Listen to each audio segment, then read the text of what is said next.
Shall we begin?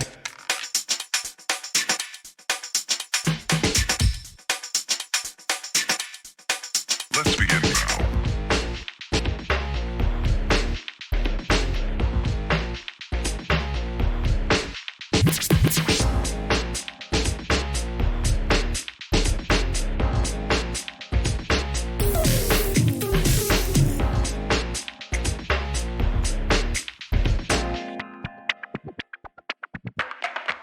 Let's begin now.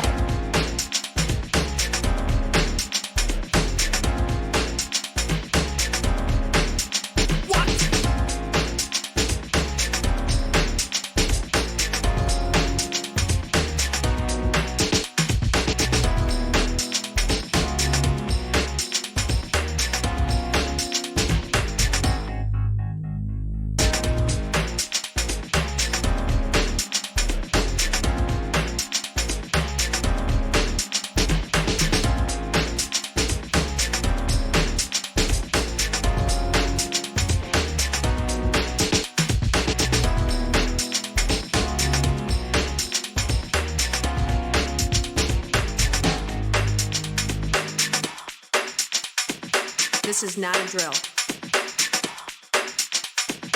Repeat, this is not a drill.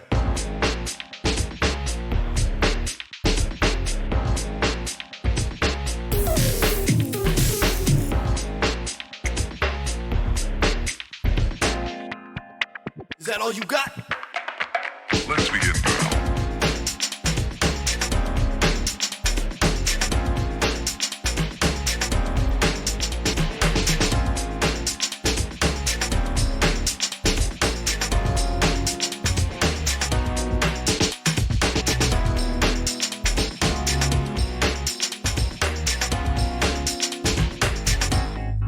What up?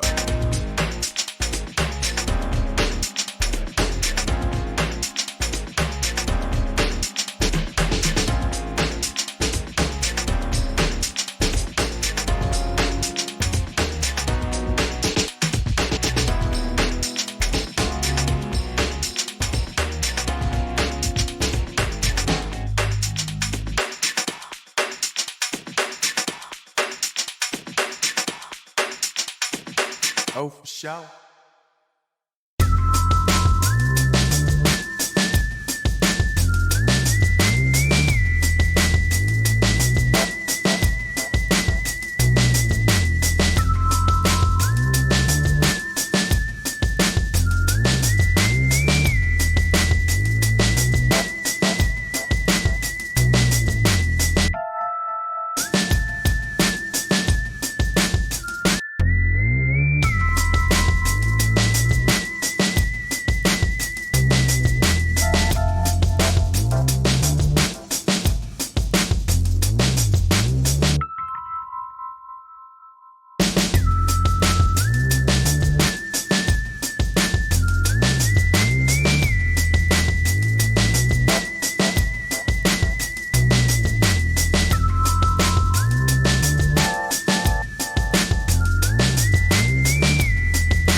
Hi everyone. How's your first week of lockdown been, everyone? If you're in the UK, hi to everybody in the chat. I see a few people have been mentioning Boris Johnson's got the coronavirus. Topped off a brilliant week, hasn't it? It really has. Somebody's just saying that Bernie Sanders doesn't take money from companies, he just gives it to. Oh, that's gotta hurt. And Joe Hickey says, has America worked out China did not do this yet? Coronavirus didn't even start in Wuhan, question mark. Well, here's the thing, Joe. I know exactly who started this. Breaking news to the people watching. I know exactly who has started this. I've figured it out. And I've got a few things I'm going to get to, but one of the stories I'm going to talk about is who's done this. I figured it out. I can't believe anybody else hasn't figured it out either, because it's really obvious. So stick around and I'll let you know who is responsible for the coronavirus. Has everybody had it yet, by the way? I don't know about you, but honestly, I've had about 6 people now say to me, you know, I wasn't very well in January. It's like everybody's had it. So it's been a hell of a week for the UK. A hell of a week. Our first full week on lockdown, first 5 days. Everybody by now, as I say, has had it, according to them. No, I think I wasn't feeling too well in January. I wonder if I had it back then. Everybody keeps saying this. But about half a dozen people say it to me so far this week. Now, last weekend, it's been quite a week, because last weekend we had to spend all our time figuring out where to stash all the bog roll that we'd bought the week before. I saw one of my friends' friends had bought 40 toilet rolls for £21.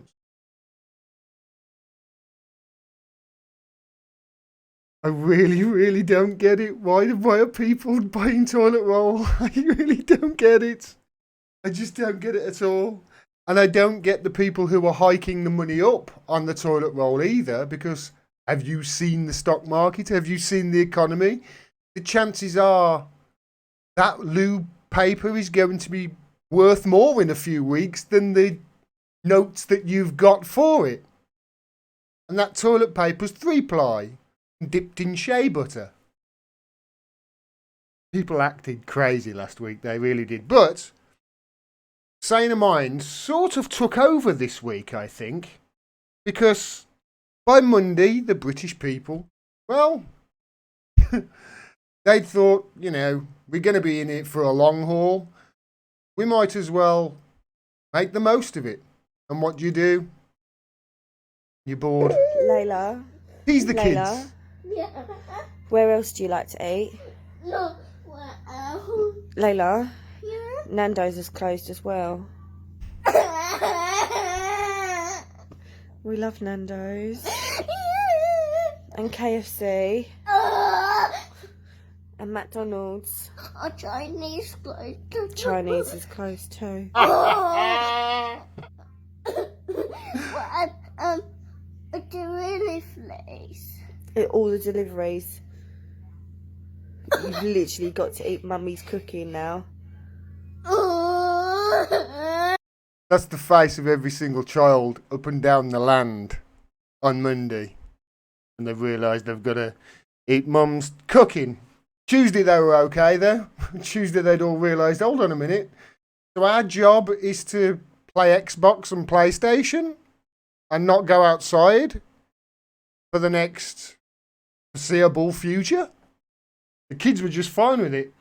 So Tuesday they were up in the bedrooms, and on Tuesday they were up in the bedrooms, and the parents, well, you do. The kids have gone up. You can't tease them anymore. They're upstairs playing on the PlayStation. So make a funny video and upload it to YouTube. Yeah, so here we are, first day of the lockdown. To be honest, I don't think it's going to be that bad. Fridge is full. Plenty of food in the cupboards. Got my dog Murph. The TV and the laptop. Yeah, I think we got it sussed really. Loads of beer under the stairs. Yeah, I reckon we're going to crack this. So like I say, by Tuesday, the Brits had gone, yeah, we're going to be fine. We're going to have a good time through this. Lady's brilliant. At first I was afraid, I was petrified. Kept thinking how I'd ever live without the world outside. But then I spent so many nights scuffing Chris and necking wine. I know it's time to say we're gonna be just fine. And so we're here, stuck in this room. I don't know when we're getting out. There's no better place to face the doom. I should have bought that bag of rice. I should have stockpiled my bog roll. If I had known for just 1 second I'd have such a messy hole. But I've got snacks, plenty of gin.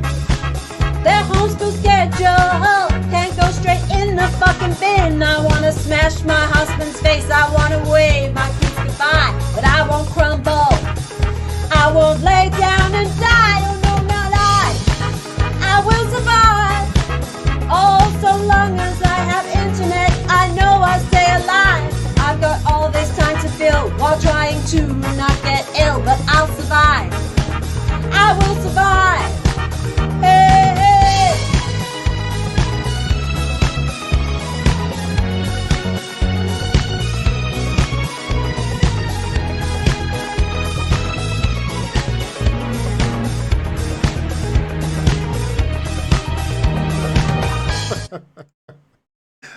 Wow. You know what? Celebrities are done, you know. Have you seen the nonsense they've come out with this week, the celebrities? You know, that Imagine video, I covered it in another video, compared to what people come out with. When somebody went on Upwork or something like that and got Gilbert Gottfried to make a better version of Imagine. And this, just in case you haven't seen it. Imagine there's no heaven. Imagine going and fucking yourself. Been saying that constantly all week. I'm such a child. So that was Tuesday. So Monday, torture the children. Tuesday, make funny videos. Come Wednesday, I think, you know, the UK were pretty much settled in for this stay-at-home malarkey and not go to work, especially when on Wednesday we heard this news that off licenses were added to the list of essential shops. So they all went out, got drunk, and then we found out that Prince Charles had got coronavirus. And we thought, right, okay, we better get to work on the country, hadn't we? And sort out the country and what's best for us going forward. And lo and behold, what do they settle on but abolish the monarchy? Friends on Twitter. You know what? I don't know about you, but I think the British people have got our priorities just about right. Don't you? Everybody's been so nice as well. This is another thing that I can't quite understand. We are...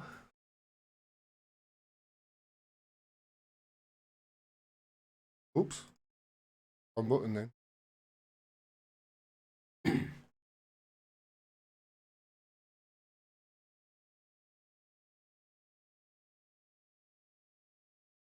Everybody's been so nice as well. Everybody's been so respectful. Take the dog out for the walk and everybody says hello. Everybody. They say hello, they smile, you give people distance, they walk on. It's wonderful. But it's like the Stepford wives. It's terrifying in equal amounts, don't you think? I'm kind of liking this, though, and I'm not the only person who's noticed that, you know what?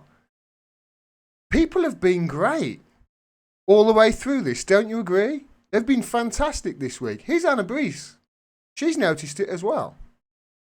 In the last 10 minutes, I've been walking around the town of Penarth, which is near Cardiff in the Vale of Glamorgan, and I'll never forget this for the rest of my life. I have found a few shops open and people queuing on the street. It's very quiet, it's very sombre, and I think there's a real inner strength and stoicism amongst people. They're very respectful of the rules. There's still plenty of food in the shops. People that need to see the pharmacy are getting in there, but there are small queues. And I think we're all in this kind of state of stunned shock, but at the same time really rallying together. And it's such an important time for local journalism. We need to keep people informed and make sure that there's not this overwhelming anxiety or panic. So, and it's all about helping each other out too, and making sure that we stay connected and communicate with each other and help each other out at this time. But yeah, for me as a journalist, as a human being, a citizen of Great Britain, I really have never seen anything like this before. And you know what? Neither have I. I have never seen anything like this before. I've never seen the country come together like this. It's been quite amazing this. Well done to the UK. Everybody stay at home. Take this serious. I don't want my mum getting it or one of my friends who's got, breathing difficulties already. And we'll get through this. We'll lean on each other. It's been fantastic to see this week. Proud to be British again.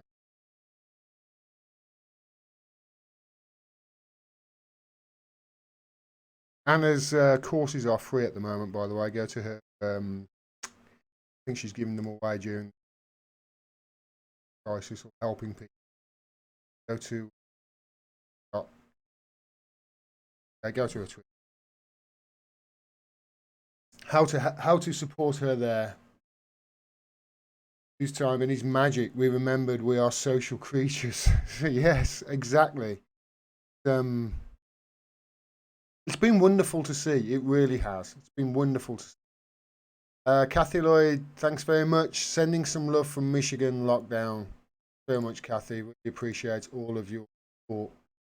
As I do with everybody. Yeah, if you can help, great. If you can't, don't worry about it. Just enjoy what I put out there. I put it all out free anyway, remember. Yeah, and if you can't afford to support me and you have to cancel your Patreon or whatever, or your month, I get it. We'll get through this. We all will. I'll be fine. But obviously, if you can send some my way, great, because I need to keep the high, the electric and the gas on. I appreciate it. Only if you can afford it. We're in this together. I did see a really funny video this week that I want to show, but there's music on it. I know I'm going to get a copyright strike if I play it, so I can't. Really sucks. Really sucks. I wish I could show. Oh, hey, ho. You just have to make do with me prattling longer. So this week has been quite remarkable. Like I say, it's almost made me proud to be British. Who knew that all we needed was a global pandemic to bring us all together as a nation and start treating each other with respect. It's been great this week, has.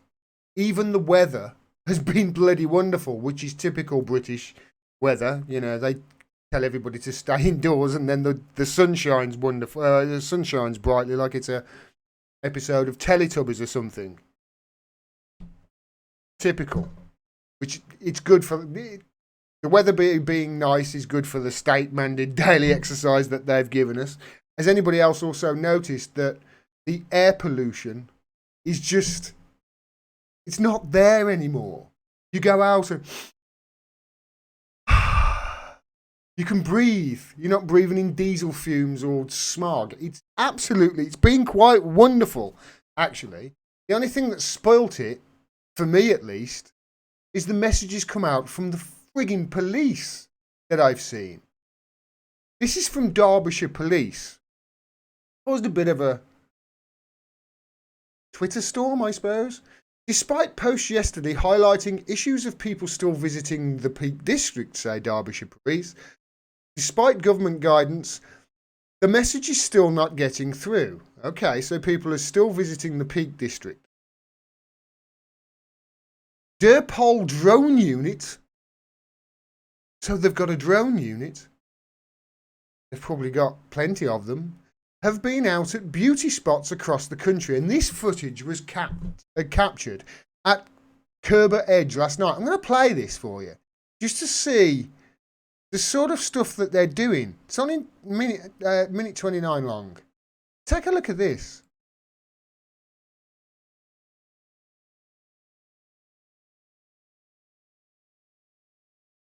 So they're gone up there with a drone. These vehicles should not be here. It's like, hold on a minute, there's 7 of them.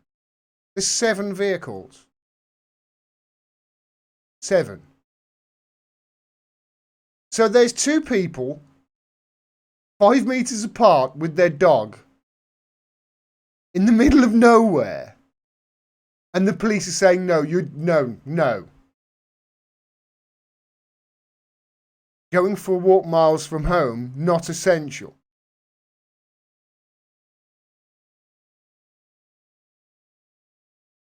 Don't you think it's a little bit confusing that they're saying to people, you know, stay far apart from each other.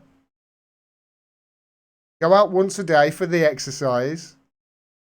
And people are staying far apart, going out for exercise, and then the police are sending drones after them. It says the government advice is clear. You should only travel if it is essential. Now, here's basically what they mean. Now, like I said, there's been a Twitter storm about this video, because it's bloody confusing if you ask me. These people are doing pretty much nothing wrong. They've just driven to a beauty spot to take their daily walk. That's all they've done. They're not going to be catching any coronavirus, not going to be coming in contact. I mean, they're limiting their chances is what I'm saying. What this is, to me at least, is a show of police sort of saying, look at what we can do. These people were out walking in the Peak District and they have no idea that they were caught on camera by this drone. This drone knew that they were there. And when you actually think about it, if you look at what Snowden taught us and look at all the stuff that we've seen through Vault 7 from WikiLeaks, I can tell you something, that couple there walking their dog in the Peak District, if the police wanted to, they would not just have an immediate access as to who they were by the number plate, but they could get them by their phones. If they've got their phone with them, they'll know exactly who they are anyway. They can trace it in real time. This is a show of almost strength from the police force, bragging about the technology that they've got at their disposals now. I would say this though, that video is not just scary as to what they can do and the fact that they're bragging about this authoritarian push and this, you know, we're on camera almost 24/7 in the UK when we're going outside. And now it's getting to the next level. And you do wonder whether they're going to usher in more and more of these infringements on our privacy in the name of safety. As I said the other day, Benjamin Franklin said that he who sacrifices even the smallest bit of liberty in the name of safety has neither and deserves neither too.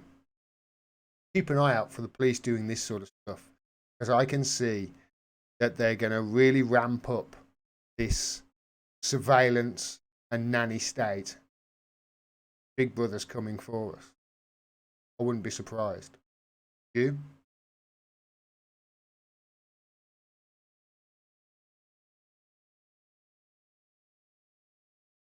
I've got some really good advice, actually. Some of these people are giving advice on what to do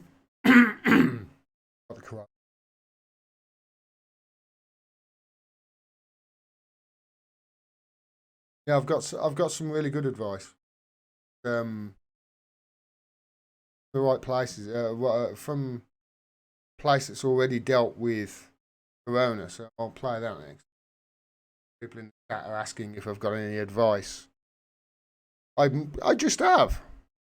I have, yeah.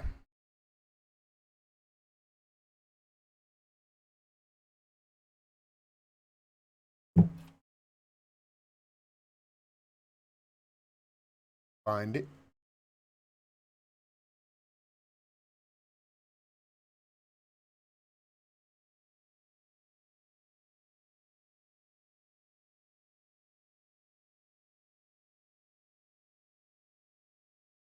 Guys,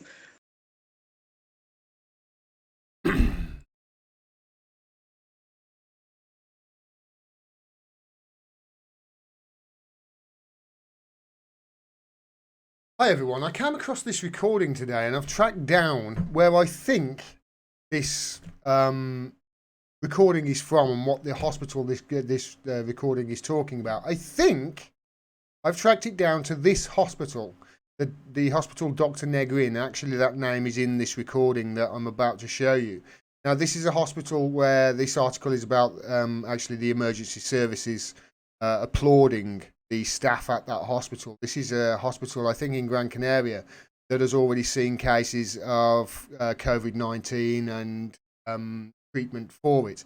Now, what I want to play you is a recording of, well, take a listen to this advice that's coming from, I think, a nurse from within that hospital. You'll be able to make out clearer what I mean when I play it. Take a listen. hi guys. Just wanted to pass on this information. It was sent to me by a colleague who has a friend that works at Dr. Negrin, which is the main hospital on our island.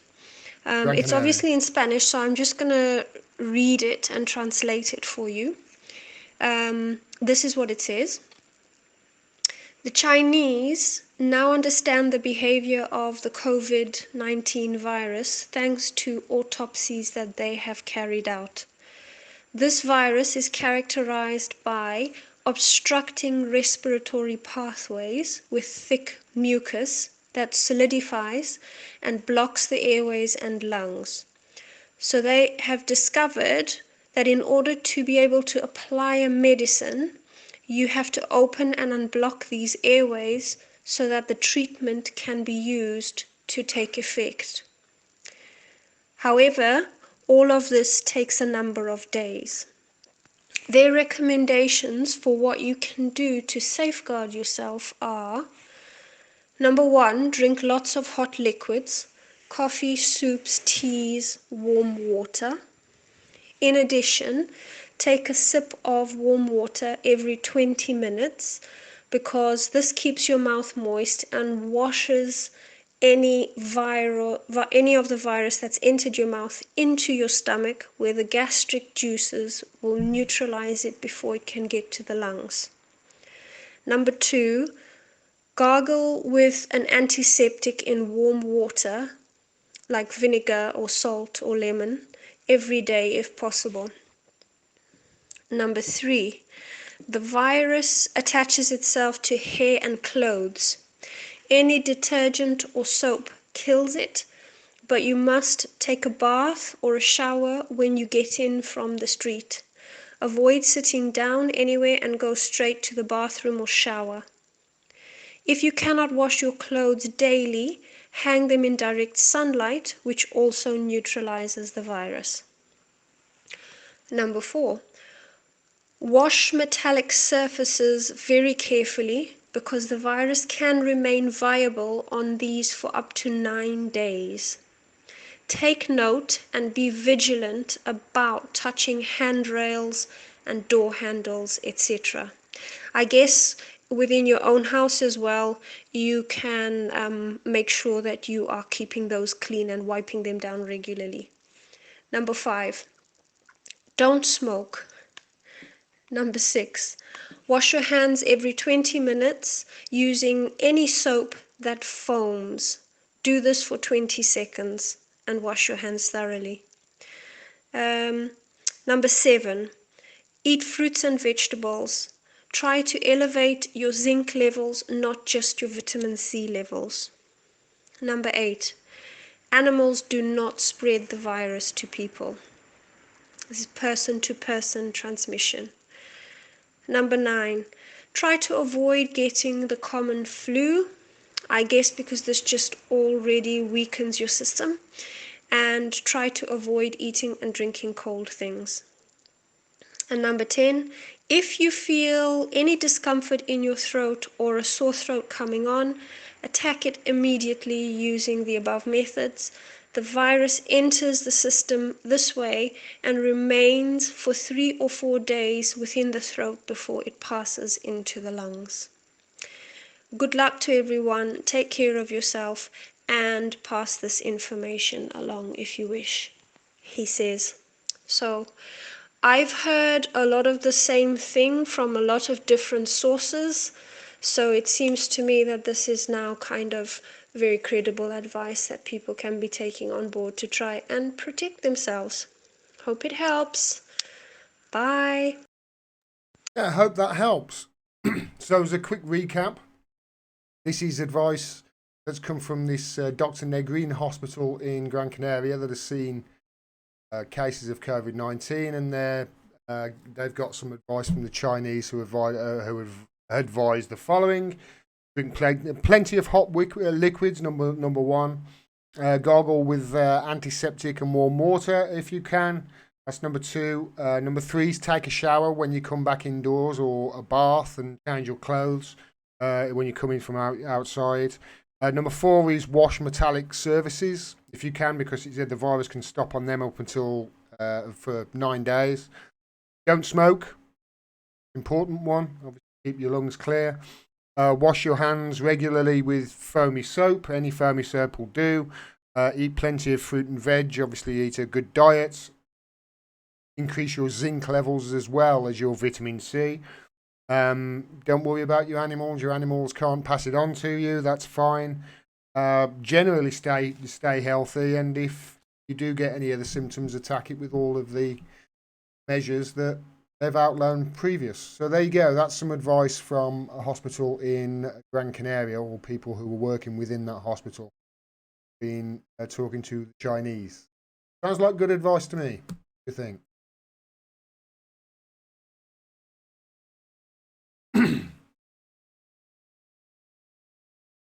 Hot liquid bit is bullshit. You should drink anything. Thin out the lung consolidation if you get the virus, okay? Hot liquid do anything. I gotta smoke weed, says propaganda. Me too.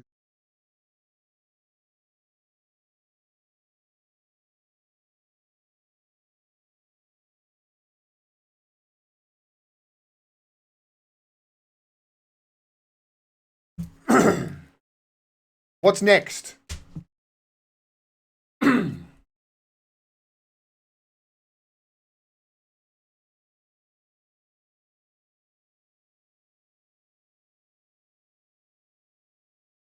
During this crisis, it's been really interesting watching to see how America and the UK have handled things different. Not just with the way they've handled the coronavirus, itself, and the quarantining, etc., but also the financial and the economic questions that have come up, how they've been answered, because they have been totally different. The United Kingdom basically have said to the poorest people, right, okay, don't worry, we're going to look after you. Everything will continue as normal for now. You'll continue getting your welfare, etc. And we're going to revisit this and obviously try and make sure that everybody's taken care of going forward. And then they've paid 80% of all the wages of all the people who are sitting at home now, and also 80% of all the self-employed people who are sitting at home now. The government has said that they're going to back them. Okay. They've also said that they're going to look after the poor, as I say, and the people who are on benefits. And then the people who are doing the work now, which is the thing I love about this situation we're in. I know it's a shitty situation, but I do love that, in that the people who we're relying on the most are the workers. The people who are keeping this country going right now are the doctors, the nurses, the lorry drivers, the shelf packers, the checkout assistants. You see my point. The hedge fund managers, they're at home with their. The world can get by without them, you know. So it's been interesting, and I think I was quite upset earlier on in the week, but I think by the end of this week we've all come to realise, hold on a minute, we're going to get through this, and it seems, at least on the surface, although we've got to hold their feet to the fire, that the United Kingdom government at least being seen to do something about it. When you compare that to America, it's like night and day, because Trump is basically just saying fake news on this now, I think. And instead of bailing out the people, which is pretty much what the UK government, I think, are doing here, which is different to what they did in 2008, of course, proving they could have done it back then. But the United States aren't bailing out the people at all. They're bailing out the banks and the banking system and the stock market again. And they're pouring a ridiculous amount of money into it, like $1 trillion a day, to keep this whole Ponzi scheme going. It's insane. It really is insane what they're doing right now. And then it gets even insaner when you look at what the opposition to them looks like it's going to be. And to them, I mean Trump and the Republicans. From the Democratic side. Because Joe Biden, he's losing his mind. I've covered this. He's suffering from dementia. Now, I've been making fun of this along with other people. And then this week, for the first time, I started to not think it was funny at all. I started to think it was really sad. There's a point here where he gets asked a question in this interview. And I just thought to myself, well, take a look. Sorry. Go ahead. No, I probably best I don't.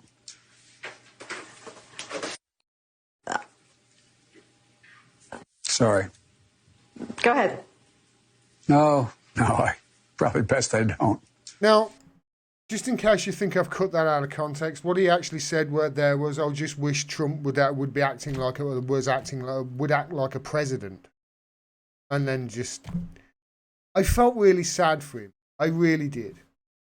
And I've had a couple of times this week where I've changed my mind on things. I was angry at Rishi Sunak looking after his pals rather than looking after the self-employed, and they've gone on to do that. And I've changed my mind on that this week.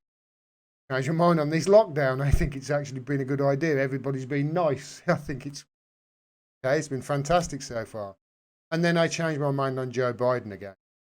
I felt sorry for him. And then later on that day, wow, was I angry. Katie Halper, who is excellent, recorded an interview with an accuser of Joe Biden who says that, well, digitally raped her. Take a listen to this. Oops.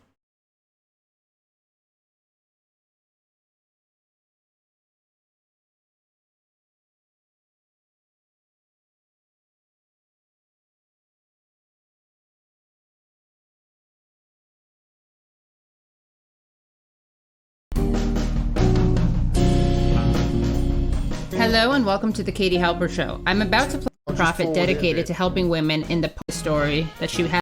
Here is an excerpt. I'll be releasing the full interview shortly. And this opens with Tara describing a superior calling her into her office to ask her to do an errand. So she says that she called me in and said, I want.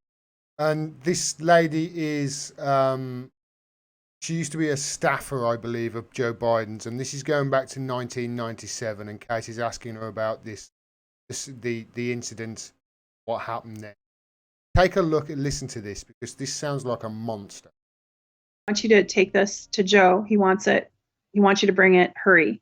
And I said, okay. And it was a gym bag. She said, take the gym bag. She called it athletic bag.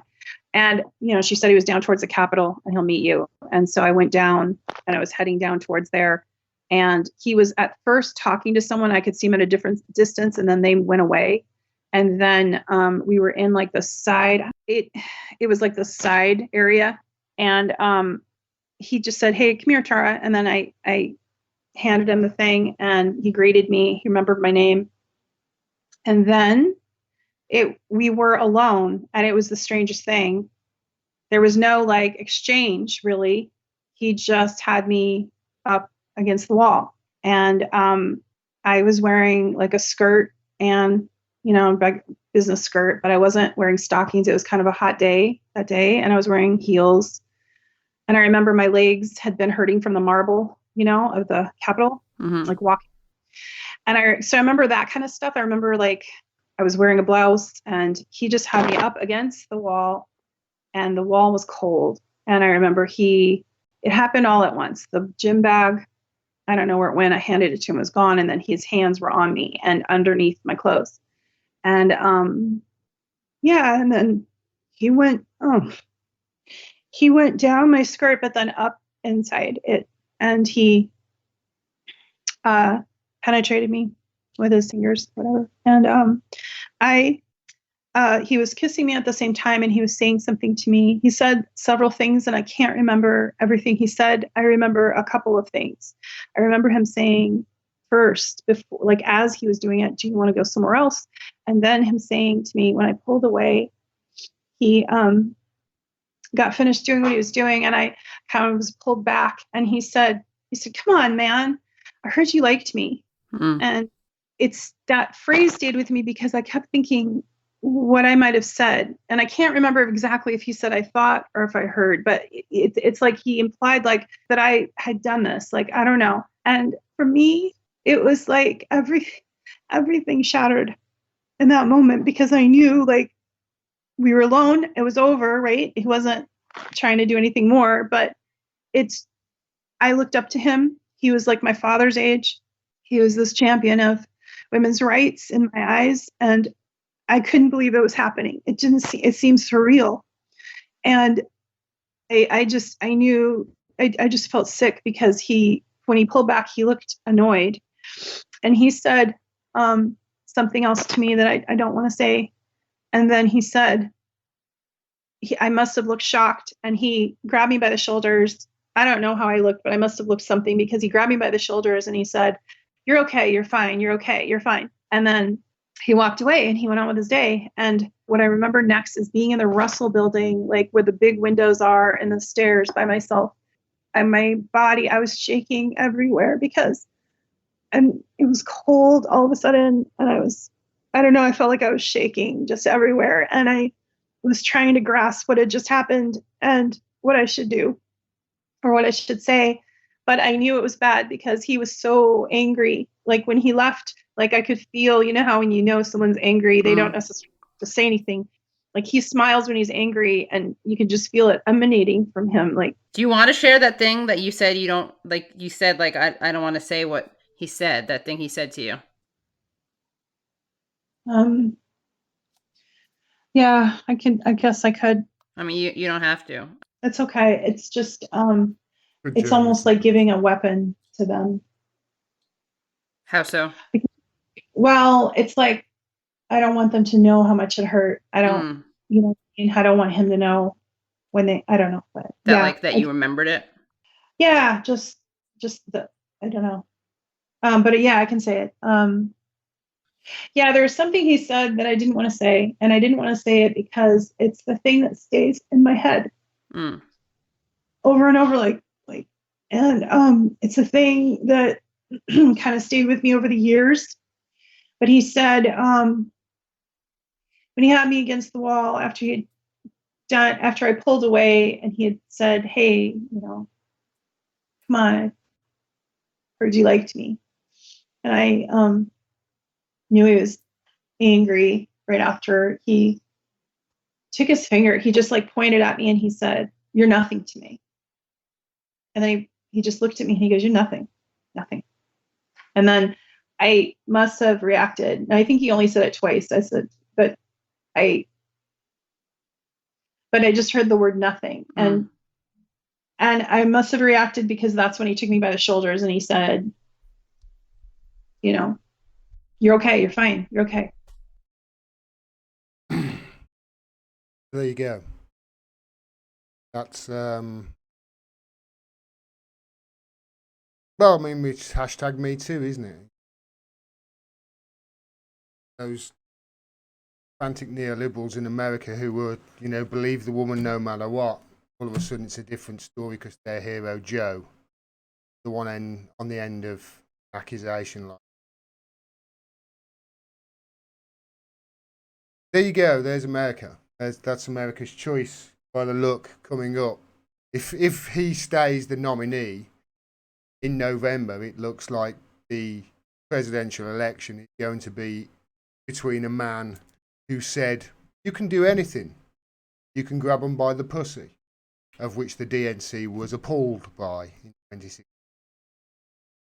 Then 4 years later, they put somebody up against him who literally grabbed them by the pussy.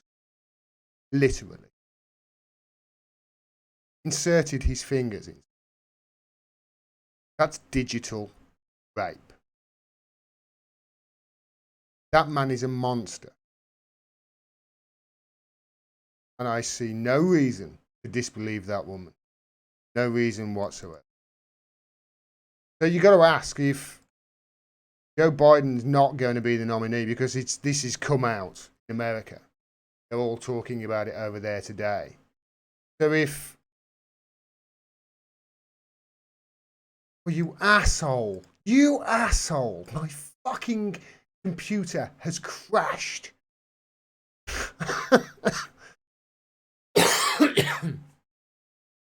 My computer, bastard. Literally just getting to the end of that. So, Biden, I don't think he's going to be the nominee. It's out in America, this is. Everybody's talking about it. I think the DNC will find a way of picking somebody else. So you do, that does make you wonder, doesn't it? Who are they going to pick?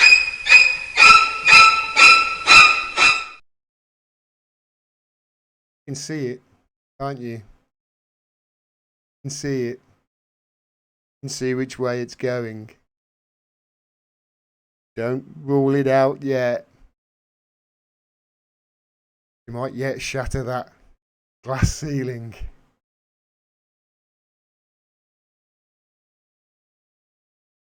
Sorry to shock you all, I know. Nightmares, that pick. That's the world of America. It really is incredible. Okay, where are we? I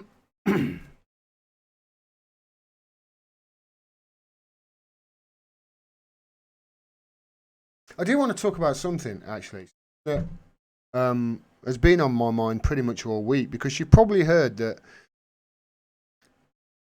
Nigel Farage started calling it the Chinese virus over here shortly after Trump started calling this coronavirus the Chinese virus. Now, here's the thing. I sort of been scrubbing up on my history, because of this, and I started looking back in history at the Spanish flu of 1919, 100 years ago, and started looking at, the origins of that flu. And 100 years later, there is still no consensus of, I say that flu, that disease. But 100 years later, there's still no consensus as to where actually that virus came from. And the strange thing is, even though Trump and Farage are trying to say, oh, it's the Chinese virus, the one thing that we do know about the Spanish flu is that it didn't, for sure, originate in Spain. I was looking back at it, and some people said that it was an army hospital in France, a British army hospital in France, because obviously World War One was going on at that time. Other people were saying that it originated in southern China, and there were other people who say that it actually originated in America, in some fort, I think, in Texas. The reason that it came out, the reason that it's called the Spanish flu now, is because the other countries where it was found before Spain had an incredible amount of suppression of their media. So the media didn't talk about these cases of people falling over dead, whereas the Spanish did, because I think their king or something like that, or somebody in the royal family, they died from it, or somebody high up anyway. That Spanish flu killed 50 million people. 50 million. And they're saying it's got about the same sort of, death rate to contraction rate, or at least they were. Most people are revising it down to say that the coronavirus is less deadly than the flu, although the figures are never difficult to get the figures. Just to put that 50 million in context for you of how many people that is, and some say up to 100 million died of the Spanish flu. Only 12 million, say only, but you see my point. Only 12 million actually died in World War One total. Saying 50 million died of the Spanish flu. But people don't talk about that still. They still talk about the World War One, the deaths in World War One. So be careful of people who are basically trying to call it the Chinese virus, because they're race baiting. It's another scary monster for you to go at. Yes, other countries have problems with them just the same as we do. I find it interesting that a lot of the people who have been blaming Russia for 4 years have seamlessly pivoted and started blaming China for everything in the last few weeks. So be careful of it, and especially be careful of people demonizing China by calling it a regime, although I suppose it is closer to a regime than most of the ones they call a regime around the world, the media at least. But be careful of how people say it. I've seen a lot of Americans this week, a lot of them, start talking about the Chinese and Chinese diet and saying the Chinese will eat anything, dog, etc. To which I say, if it's Americans who are throwing that around, oh my God, I can't believe how they eat. That's what I was hearing. I was hearing Americans say that. So at least they know when to stop. You've seen the average American? There's an old Carlin bit, wasn't there? You could sell sauteed raccoons' assholes on a stick. Americans would buy them and eat them. You see the point I'm trying to make here? I'm not trying to point fingers and demonize Americans. I'm just trying to say, listen, we're in a giant glass houses here in the West. Giant. Look at the amount of people. Just look at the amount of people America have killed since World War II around the world in the name of freedom. Look how many entire cultures the British Empire has oppressed and killed and demonized throughout history. Be mindful of it going forward. We can't let racism divide us. We need each other right now. Be a bigger person. And if you're an American pointing at a Chinese person saying, oh my God, I can't believe what they eat. Like I say, I can't believe the amount you guys eat. That's house. Most don't. Don't make sense.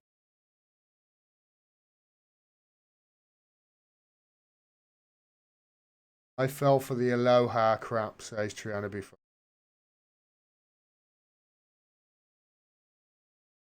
Me too. Me too. He's going to have to do something amazing. Right.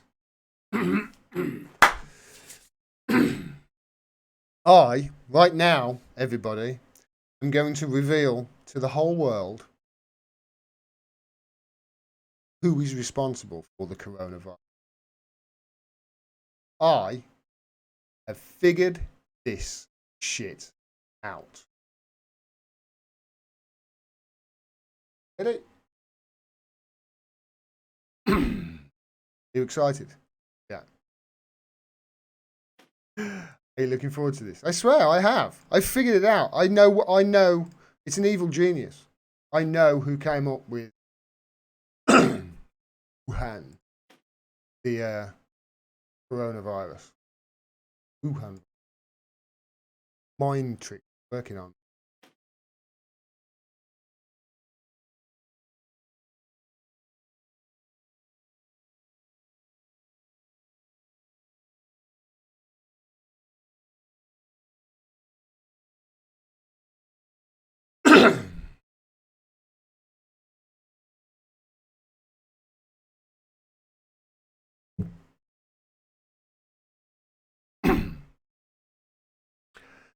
Hi everybody. So I figured it out.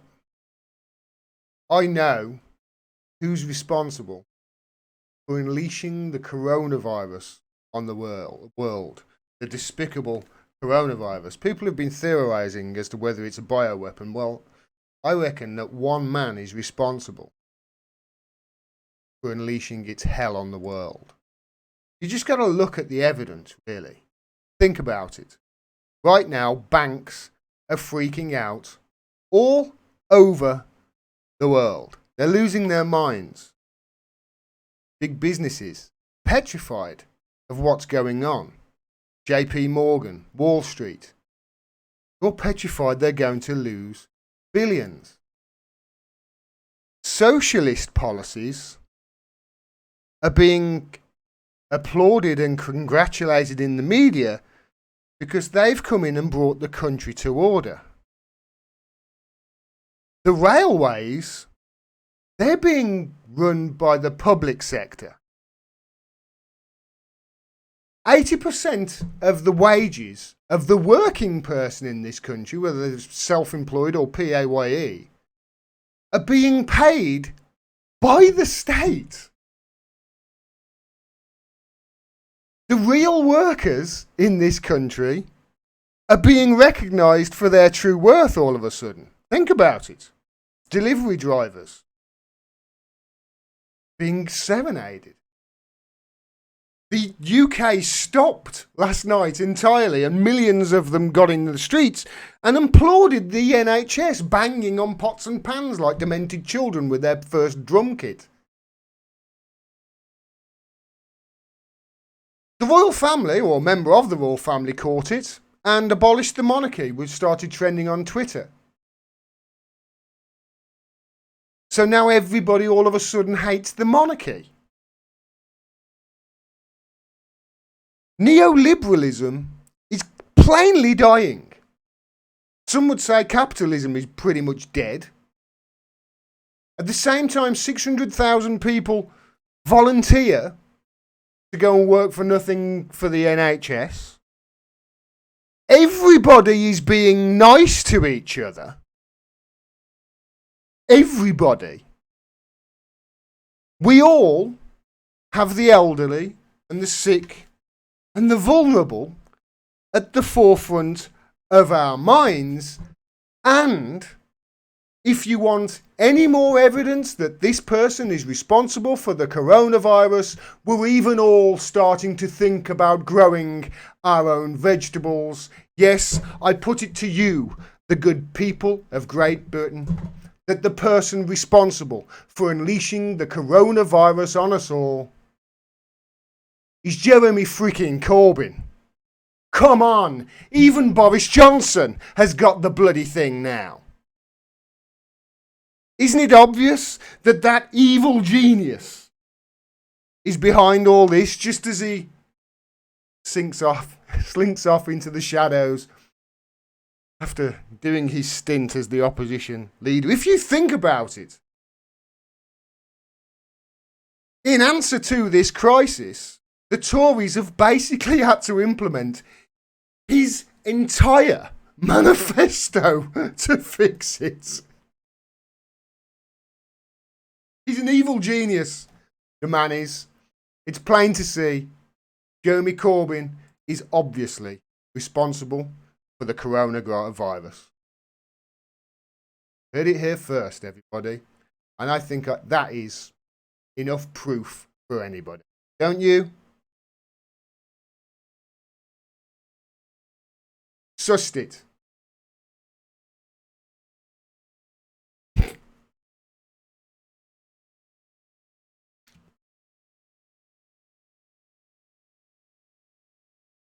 I want to talk a little bit about Jeremy Corbyn, actually, just to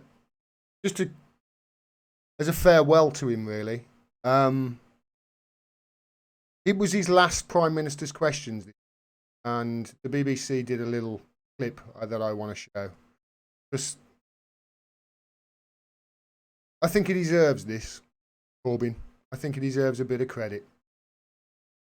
Take a listen to the exchange between Johnson and Corbyn in the last Prime Minister questions, because he's going to step down next week when, well, he's going to step down as leader next.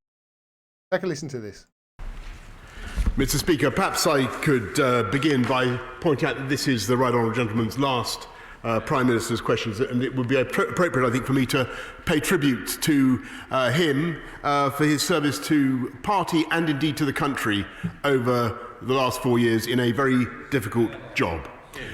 We may not agree about everything, but no one can doubt his sincerity and his determination to build a better society. And I want to pay particular tribute and thanks to him and all his colleagues for their cooperation in the current emergency as far as possible across party lines. I thank the Prime Minister for his very kind remarks. I believe in a decent, socially just society. And he was talking as though this was a sort of obituary.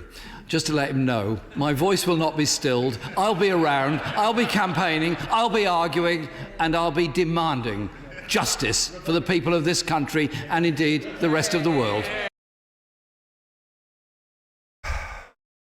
He sent me mad last year, Jeremy Corbyn did. He sent me crazy with some of the decisions that he made. It was, I felt, utter madness. But then it sort of fits because that's what our politics has become in this country. Insane. Utter madness. He was, as we know, caught in a vice, John McDonnell said.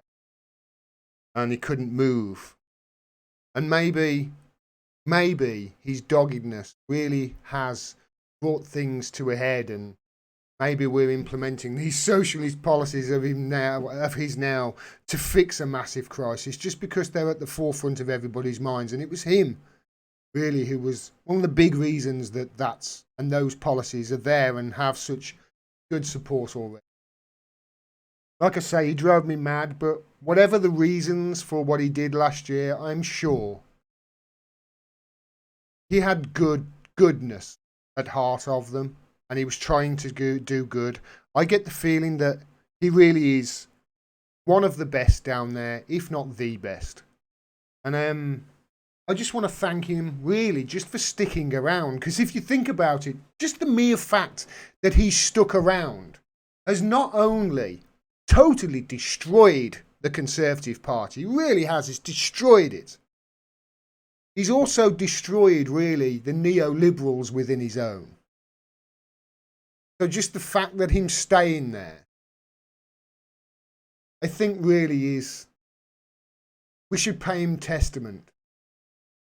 Because it's quite remarkable what he's done. I didn't agree with everything he did, and he sent me nuts last year, but I remember a few years ago, when David Cameron left, and in his last speech, David Cameron was saying, just go, man, go!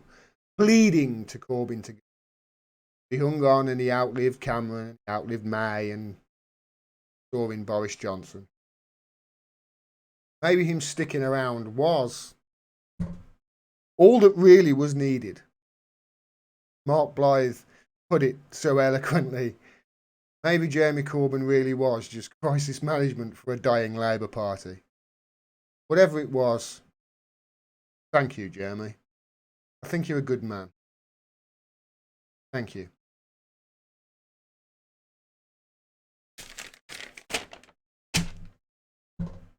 What's next, everybody?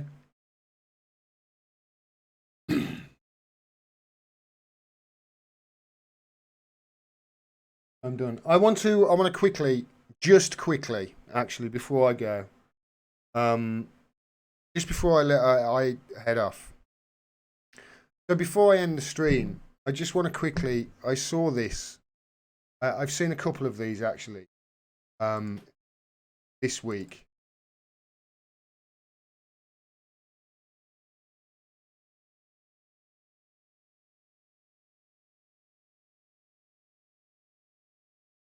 Look at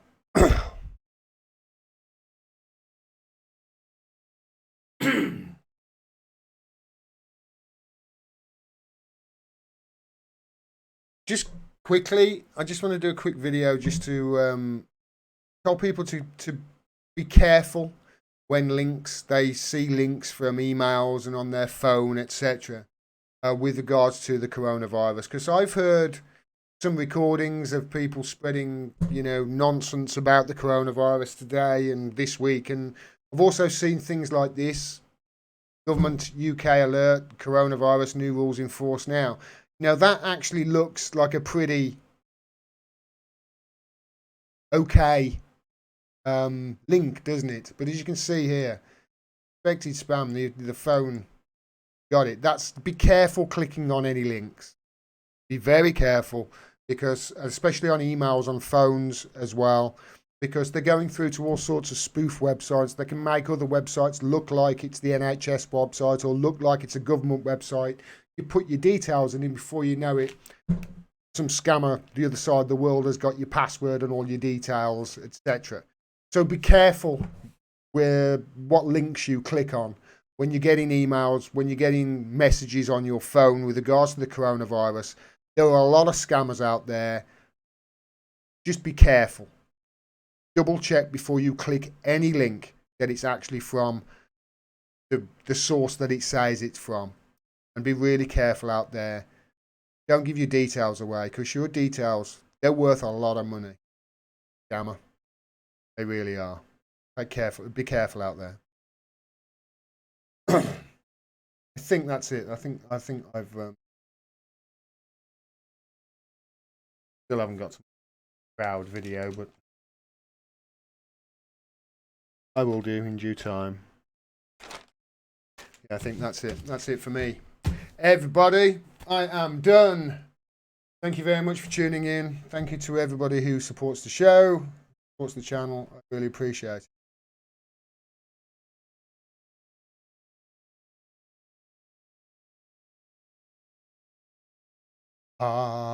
Stay indoors, everybody.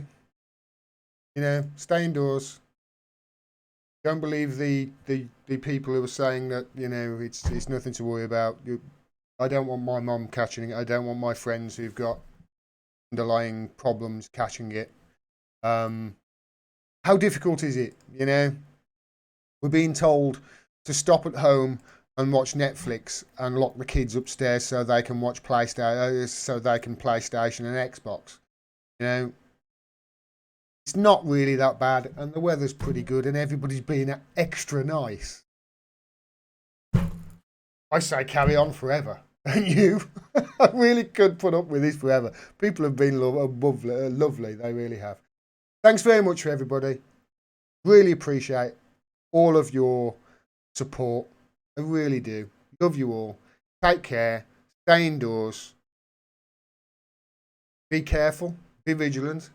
And be nice. Ciao, everybody.